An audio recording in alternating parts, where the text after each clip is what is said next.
How to stay calm in any situation. We all know people in our lives who are as cool as cucumbers. These are the people who never seem to get fazed by anything. No matter how the world is crashing down around them, they know just what to say and do, and they act as a calming influence on everyone around them. Then there are the people who get into a flap, who panic, and who shout.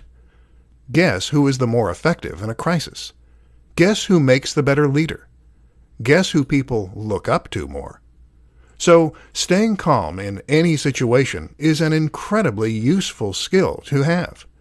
The question is how you go about overcoming the all-too-human urge to lose it. In this presentation, we'll go over some simple steps you can take to keep your cool. Breathe. The first thing you need to do is to breathe. Recognize that the reason you're panicking is that you have gone into fight or flight. This is your body's physiological response to trouble, and it causes your heart rate to become elevated, your breathing to accelerate, and your mind to race. Not helpful.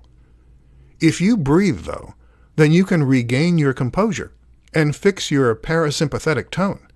In plain English, you can trigger your rest and digest state, which is the polar opposite of fight or flight.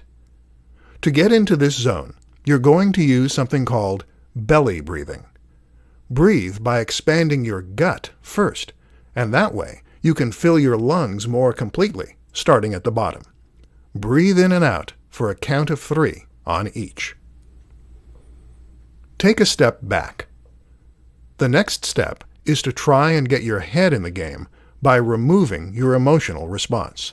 You might be scared, worried for a friend, or upset. None of these things will help. So instead, take a step back and try to imagine what someone who wasn't you would do in this situation. What would James Bond do? Assess the situation in a more removed manner, and you'll come up with a better solution. Assess what needs to be done.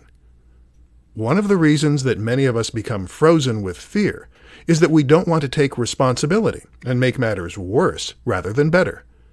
To avoid this, quickly identify the worst-case scenario and the best-case scenario.